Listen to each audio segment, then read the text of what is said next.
Hey guys, my name is Sam and this video is all about powder post beetles and how to prevent your lumber from getting infested. Now this is a video I've been working on for about a year now, and the reason it took so long is because I don't do anything half-assed, and I want to make sure that the solution that I made actually worked. So let's go to the beginning when I started this, and I'll see you back here for the results. All right, time to go kill some beetles and protect my investment. I have powder post beetles. They have been here long before me and will continue to be here after me. Living in a maple forest and having lumber stacked outside means they will continue to infest and damage my lumber as they seek out sugars trapped in dead wood to eat. To combat them, I need to first kill any active larvae and prevent reinfection. The best way to do it is with boron-containing compounds such as boric acid and borax.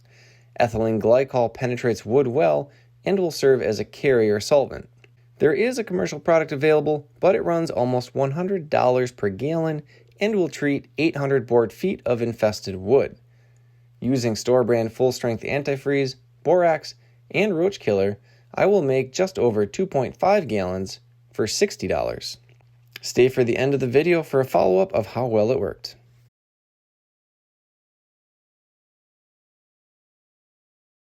I'm going to keep it real simple and use a box of borax, which is just over 4 pounds, and 2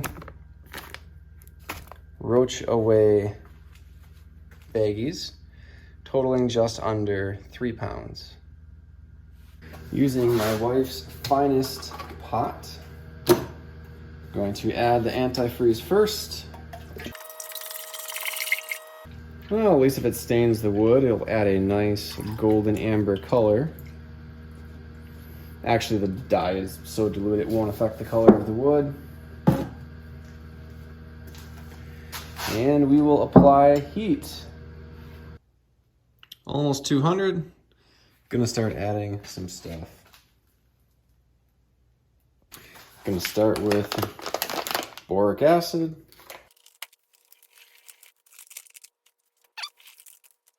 And some borax.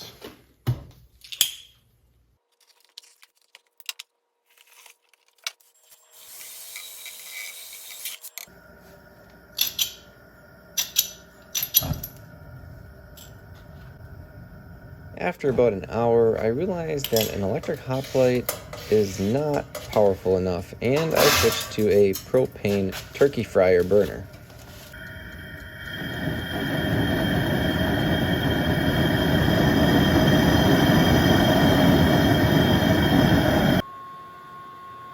Because it was raining outside, I devised a way to cook indoors, but ventilate my space. The fumes didn't appear to be poisonous, but they were still irritating if breathed in.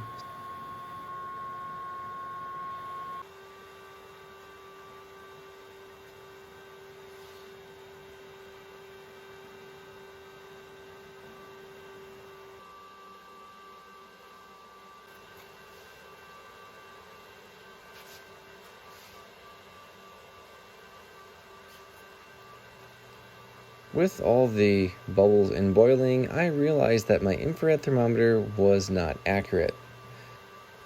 Fortunately, I found a real nice thermometer in the kitchen.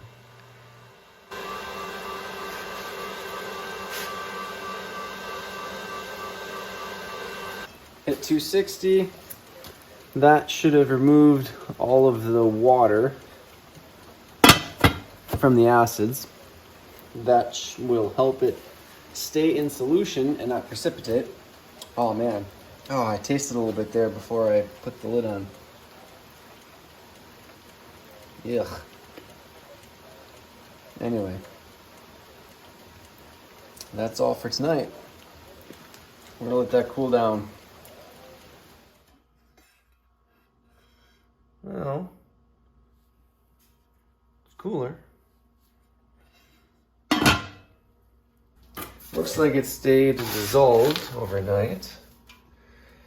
Let's transfer it to a jug and put it in storage. Ooh, it's thick.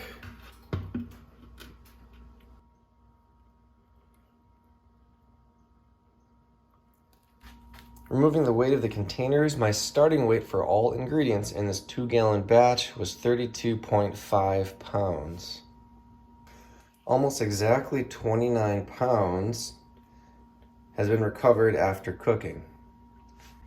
So overall, that means 3.5 pounds was cooked off. What's interesting is boric acid and borax has low solubility in water and pretty good solubility in ethylene glycol. By cooking it, it seems that the chemical makeup has been changed a little bit and it's been driven into the solution. Ethylene glycol's flash point is 260 degrees Fahrenheit. Most of the steam produced should have been related to the acids in solution. Hopefully this has changed the makeup of the boron containing acids and borax and keeps it in this thick solution until ready to mix and apply. I put it in clear jugs so I can observe for any precipitate. I'm curious to see how this stays in solution now that it's been modified. I have 500 milliliters of water. I'm going to use that to dissolve the remaining solution.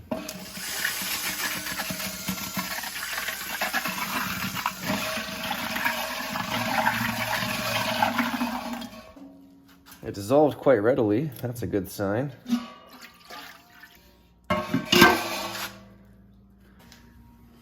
I started with 500 milliliters of water and I've recovered 550. It's reasonable to assume I did not recover all of the water that I used to rinse the pan, so this would be considered about somewhere between a 9-to-1 and 10-to-1 dilution. The liquid has been separated and saved, and this is what remains in the bottom. It's interesting because it's not as granulated as borax and water. It's been just over 2 hours. You can see the water solution is already precipitating out. This was the original clean sample. Looks like this has to be used immediately once it's mixed, probably within half an hour. The regular full strength shows no precipitate.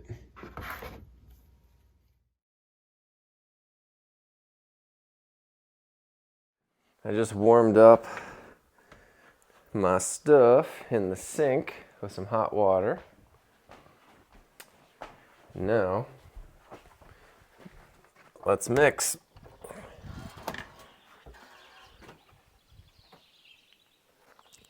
I brought about 1.5 gallons, actually a little bit more. So let's start by adding the first half gallon.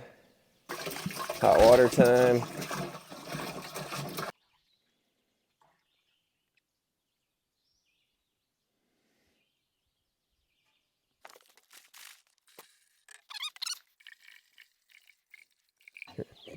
Right at about 4 gallons. So about 1.5 to 1.7 gallons of that concentrate. Backpack's kind of warm. That feels kind of nice.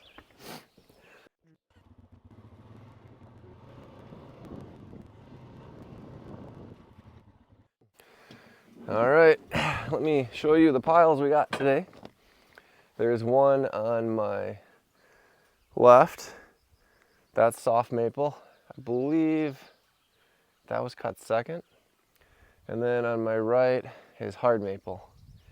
And that was cut a little earlier. I treated earlier with a solution of borax, but I only had about 2, maybe 3 pounds of borax in the whole 4 gallons applied to the piles.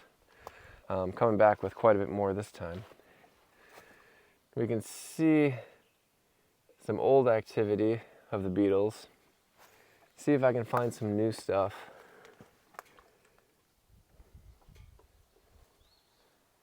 So, nothing new yet. Maybe it's not warm enough. Let's check the other pile. Again, old activity, not new. Oh. And bark. Bark is often where they find a way in, also the splits and cracks.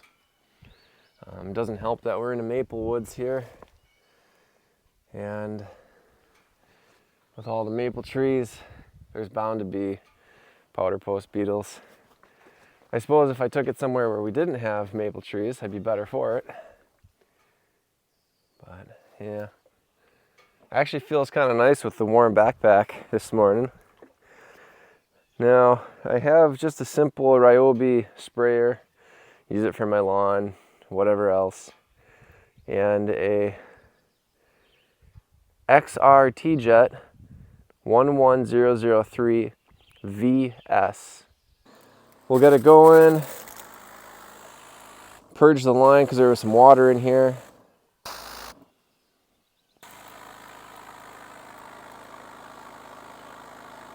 And yep, there's a little bit of pigment. I know I got some stuff now, so we'll treat the ends. Try to get in between.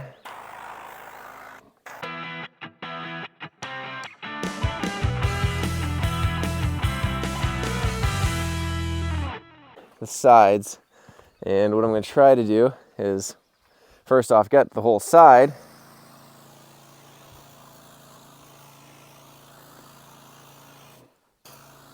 So I'll try to cover that, and then we're going to go in between, like that.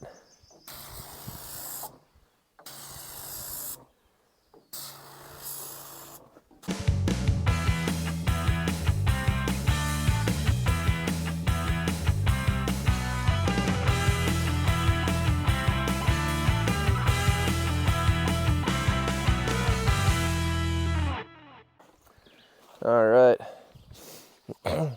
I added another gallon of hot water to the tank, kind of mix it around a bit.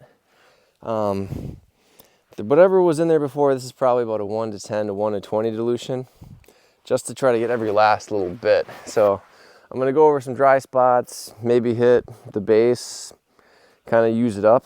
Again, I'm not going to wash off the stuff I just applied. So took a lot of trouble to make it. I don't want to waste it. As long as I'm trying to keep this from getting infested with powder post beetle, I should probably get rid of the infected firewood on top. So I'll have to find some rocks to put up on here. But anyway, that's it for the treatment. I gotta go clean my tank. I'll check back later in summer and see if it worked.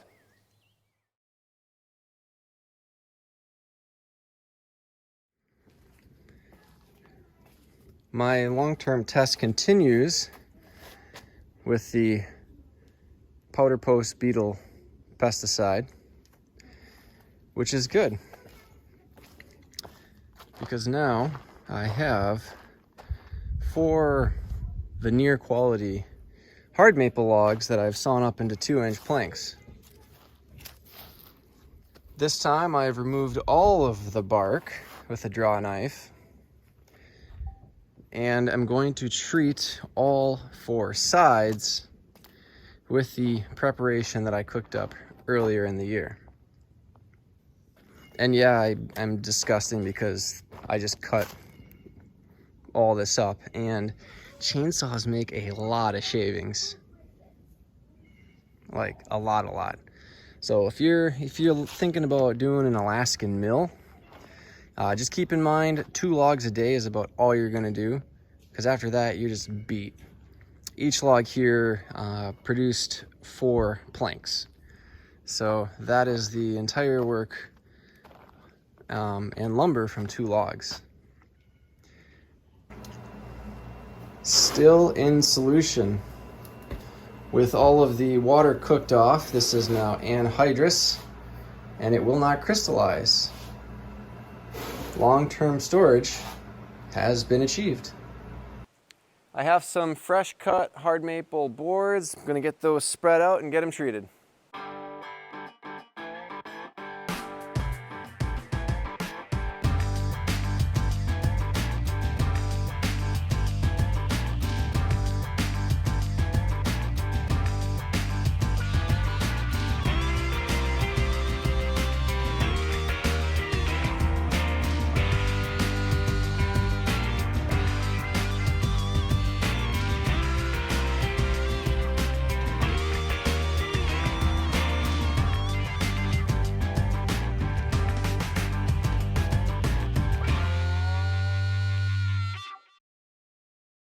This is my odds and ends pile.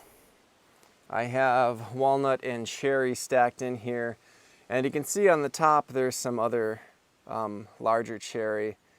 There might even be some birch in here too. But this is the stack I'm going to add the hard maple to.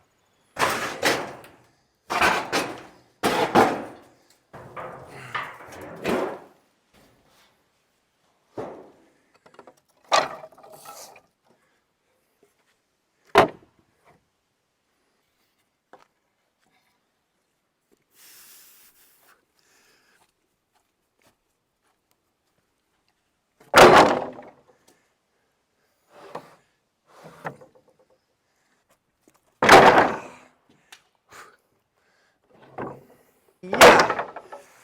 Woo! These things are about 100 pounds a piece, maybe more, probably more. The stickers that I'm using for spacing are dry. You want to use the same wood as what you're stacking if it's green or dry stuff. That way you don't get staining. Maple is prone to staining, by the way. Slight angle on the pile, 2 segments of tin, water should drain off. Yeah.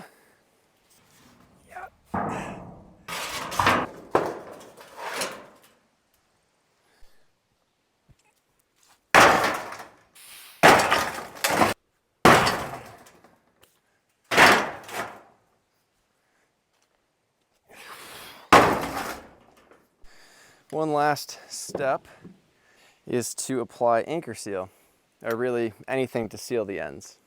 These logs have been sitting outside for a few months in the shade. They haven't checked too badly.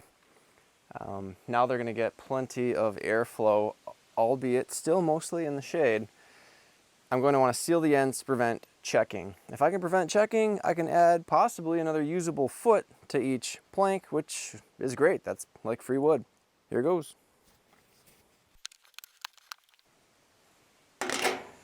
Anchor seal is basically a wax dissolved in a water base. And that just makes a super good moisture barrier. And I know what you're thinking, why didn't you anchor seal the logs before you cut them up? Well, they were free and they showed up at my doorstep. So I'm gonna cut them up as soon as I can and then anchor seal.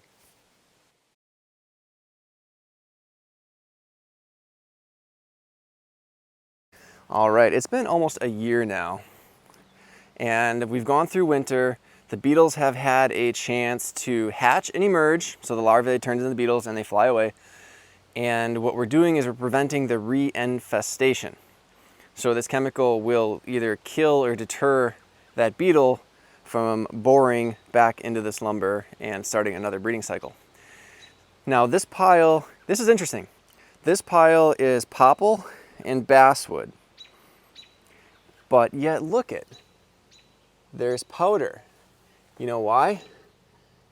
See all the holes? The stickers, not the wood itself, but the stickers are what the beetles bored into, and that's maple. So that kind of gives you an idea how they are very selective. They're not going to go after popple, basswood, any of the ash, cedar, any of that stuff. Well, I don't think anything like cedar. So these other piles are just fine. These are the ones we're worried about. And that's because if you look around, this is a healthy mid to old growth maple forest. And if there are maples, or at least in Michigan, if there are maples, there will be powder post beetles. So it doesn't matter where you are. If there's a maple forest, you make maple lumber and you pile it outside, you will get powder post beetles. You have to kill and dry it to kill the beetles if it's infested, and then store it inside, sealed away from any bugs, or you have to treat it. Now, I don't have a place to stack the lumber inside. I haven't made it that big that I got money to build warehouses for lumber, so I need to treat my piles. And let's see how we did. So pile number 1. Now, if you remember, we have hard and soft maple here. So that, I believe, is the, I forgot actually, hang on. Okay, so yeah, this is the hard maple over here, and this is the soft maple. So let's inspect. Now, you'll notice there is some powder, and if we examine this, it's crusty. It's been here for a long time. There's no fresh stuff. Now is when there would be fresh powder. And cruising, looking at everything, it looks good.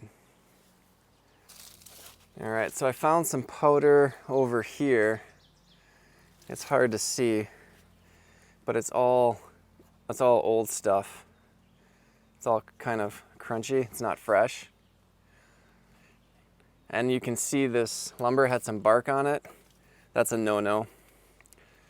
You want to get all the bark off, so grab a draw knife or chisel or whatever, rip it all off. That was the first mistake. And then you want to treat your pile. It's very important. Bark is a very good place for a bug to sneak in. They have this whole crack that's nice and protected, and then they can sneak right in. So do not pile lumber with bark on it. I know you live edge people, you know, whatever, kill and dry it, put it inside right away. But if you're parking your wood outside, get rid of the bark. So all right, here's some more. Let's see. These are all old. So now remember, I didn't clean all the old ones off of here when I sprayed. And also, when they emerge from the wood, after they're done with their larval stage, they will make a little bit more powder. So we're looking to make sure that they did not bore in and reinfest it. Hopefully, now I know there's a good bit of this lumber that's going to have bugs. What they do is they start from the outside and they'll work their way inside. There should still be quite a bit of pristine lumber here in the center. And hopefully there will be no more reinfestations.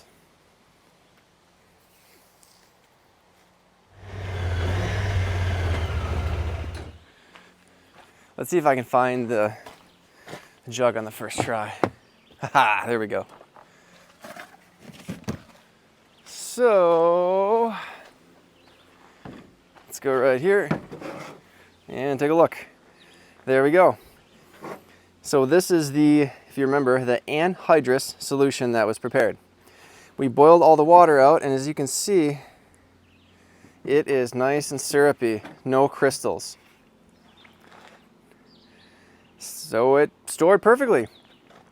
Preparing the stuff in advance, you can keep it, should be basically indefinitely like this, as long as it is sealed off from air, which has moisture. So this is good. I have enough here to treat another pile of wood, and if I need to make more, I'll make more. All right, guys. That is a wrap. Took a year, but finally got this done. And I just wish I had done this from the start.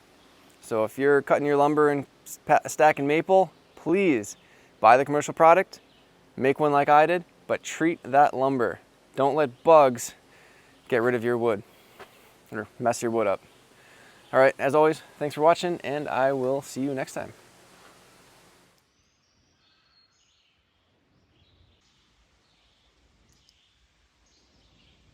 Hey guys, I had the video all put together. I even uploaded it and I was ready to push publish. And then I thought, you know, I should probably cut a board up. So I just got back from the cabin with this board right here. And there are a bunch of holes in it. This is soft maple. It's a 2-inch board. And let's go take a look inside.